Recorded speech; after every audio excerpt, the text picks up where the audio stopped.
La guerre en Ukraine poursuit sa marche sinistre vers 2025. Ce conflit n'est pas simplement un différend régional.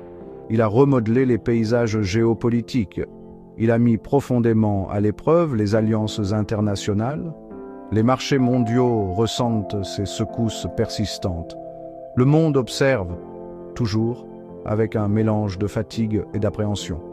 Les combats ne montrent que peu de signes d'apaisement. Une résolution demeure insaisissable, un espoir lointain. L'importance de cette guerre s'inscrit quotidiennement dans de nouveaux rapports. Ces échos se font entendre bien au-delà des frontières de l'Ukraine. Les objectifs initiaux de la Russie étaient vastes, ambitieux. Elle parlait de dénazification et de démilitarisation. Elle visait à défendre Donetsk et Luhansk. Renverser le président Zelensky était un objectif initial. Ces objectifs se sont depuis visiblement resserrés. L'accent a été mis sur l'occupation de la région du Donbass. Assurer un corridor terrestre vers la Crimée est devenu primordial. Cette recalibration reflète les réalités du champ de bataille.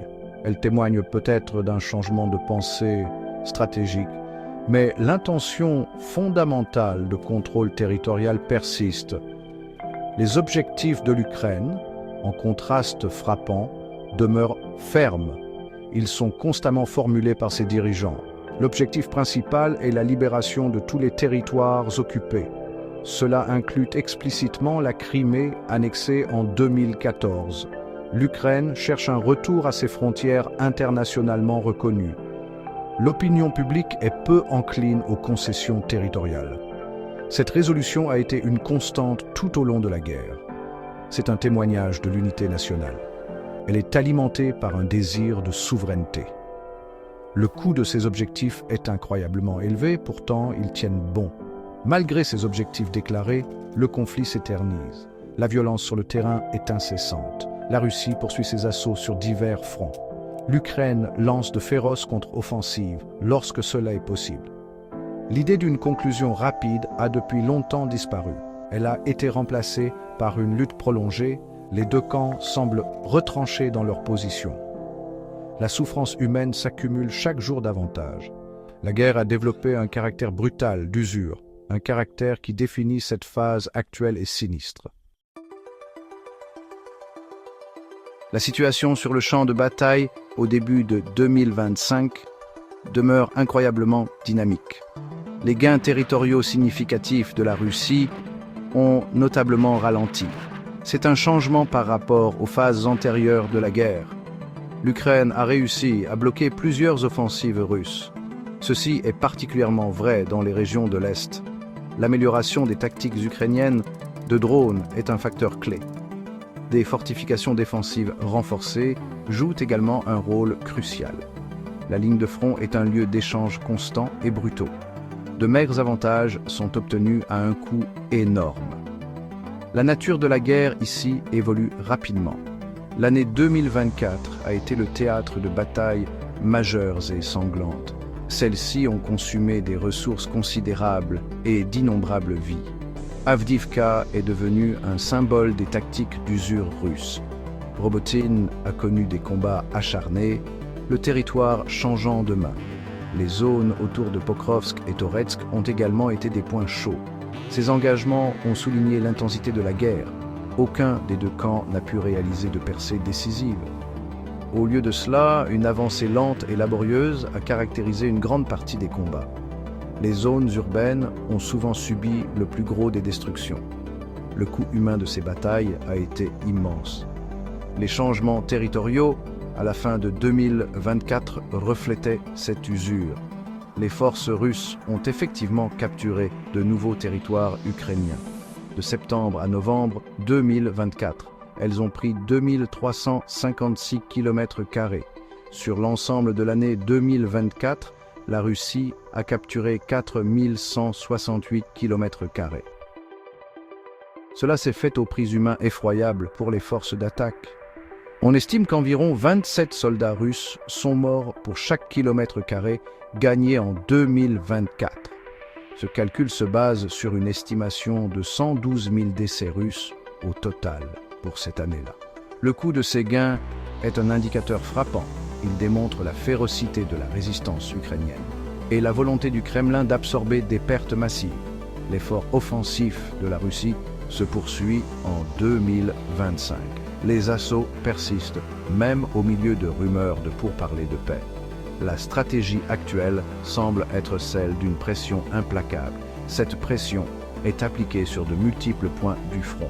L'objectif semble être d'user les défenses ukrainiennes et d'obtenir des gains progressifs au fil du temps.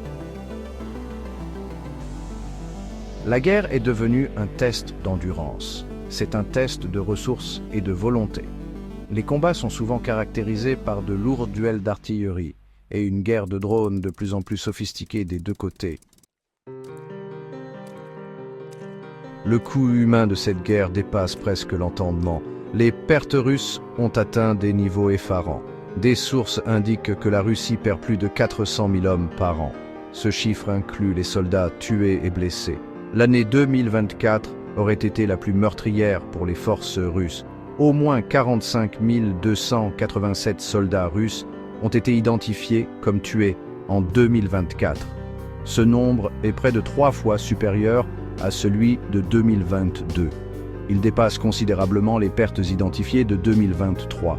L'ampleur de ces pertes est difficile à véritablement saisir. Chaque chiffre représente une vie, une famille brisée. Des données spécifiques soulignent le bilan effroyable pour la Russie. Le service russe de la BBC, Mediazona et des volontaires tiennent un décompte.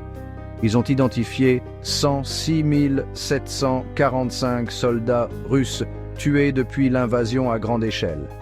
Les experts militaires estiment que cela ne couvre que 45 à 65% des décès réels. Cela suggère un total de personnel militaire russe tué, se situant entre 164 223 et 237 211. En incluant les forces de Donetsk et Luhansk, l'estimation augmente. Le véritable bilan des morts pourrait se situer entre 185 000 et 260 700. Gap 2. Le 20 février 2024 fut une journée particulièrement meurtrière. Ce jour-là, 201 soldats russes ont été tués. 65 sont morts lors d'une seule frappe de HIMARS près de Volnovakha. L'Ukraine, elle aussi, a subi de lourdes pertes. Les chiffres exacts sont tenus secrets, mais les estimations sont terribles. Plus de 46 000 soldats ukrainiens auraient été tués. Environ 380 000 seraient blessés. D'autres sources, comme UALOS, font état de près de 74 000 morts ukrainiens. La divergence souligne la difficulté d'obtenir des chiffres précis, mais la douleur et le sacrifice du côté ukrainien sont immenses. Chaque perte affecte les communautés à travers le pays. La défense de leur patrie a un prix terrible. Ce coût humain façonne la résolution et le deuil ukrainien. Les efforts de recrutement militaire sont intenses des deux côtés. L'armée russe, en avril 2024, était 15% plus nombreuse qu'au début de l'invasion. Ceci malgré les énormes pertes qu'elle a subies. La Russie a considérablement augmenté le recrutement dans la seconde moitié de 2024. Elle a généré des formations supplémentaires dépassant les taux de perte. Les paiements uniques et les salaires de combat pour les volontaires ont été augmentés. Les volontaires, dont certains cherchaient à éviter des poursuites pénales, sont devenus une source majeure. Ils constituaient un quart des décès identifiés, souvent avec une formation minimale. Poutine vise à porter l'armée à 1,5 million de militaires d'actifs. L'Ukraine a abaissé son âge de conscription à 25 ans pour renforcer ses effectifs, une mesure controversée. Les pourparlers de paix sont depuis longtemps au point mort. Les positions de Moscou et de Kiev semblent irréconciliables. Vladimir Poutine a formulé des exigences claires. Il demande le départ du président Volodymyr Zelensky. Il exige également l'incorporation formelle de 5 régions annexées à la Russie. Ce sont les conditions pour tout cessez-le-feu potentiel.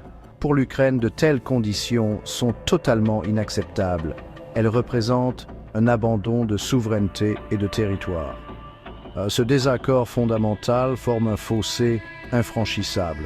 Les efforts diplomatiques n'ont abouti à aucune avancée tangible. La dynamique internationale continue de façonner le conflit. Récemment, un événement significatif a souligné les tensions. La Russie a lancé plus de 100 drones d'attaque sur l'Ukraine. Cela faisait suite à un appel téléphonique rapporté entre Poutine et Donald Trump. Au cours de cet appel, un cessez-le-feu potentiel aurait été discuté. Cette séquence suggère un jeu diplomatique complexe, voire cynique. La Russie continue de recevoir un soutien militaire. Des drones iraniens et des munitions nord-coréennes soutiennent ses efforts. L'Ukraine reste fortement dépendante du financement et des armes internationaux. Ce soutien extérieur est crucial pour la poursuite de sa résistance. Les facteurs économiques jettent une ombre pesante sur l'avenir. La Russie prévoit d'allouer un pourcentage stupéfiant de 40% de ses dépenses fédérales à la défense. Ceci est prévu pour la sécurité nationale en 2025. Un détournement aussi massif de ressources aura un impact sur les priorités non militaires. Les secteurs de l'éducation et de la santé en souffriront probablement. Pourtant, les dépenses militaires de la Russie en pourcentage du PIB n'atteignent pas les sommets de l'ère soviétique. Les analystes sont divisés sur l'endurance économique de la Russie. Certains prédisent un effondrement éventuel sous la pression, d'autres s'attendent à ce qu'elle s'en sorte tant bien que mal, voire qu'elle dépasse la croissance de l'Europe occidentale. L'industrie militaire russe reste capable de produire des systèmes suffisamment performants. Les perspectives à long terme sont profondément incertaines et préoccupantes. On pense généralement que Vladimir Poutine joue la montre. Il pense probablement que le temps joue en sa faveur. Cette conviction est ancrée dans la capacité de la Russie à supporter des pertes élevées et sa capacité à reconstituer ses forces, bien qu'avec une qualité variable. Les projections démographiques montrent une future baisse du nombre d'hommes russes en âge de servir. D'ici 2035, il pourrait y avoir de 1,22 à 3,58 millions d'hommes en âge de servir en moins qu'en 2025. Cependant, son réservoir restera substantiel. La menace posée par une Russie militarisée perdurera.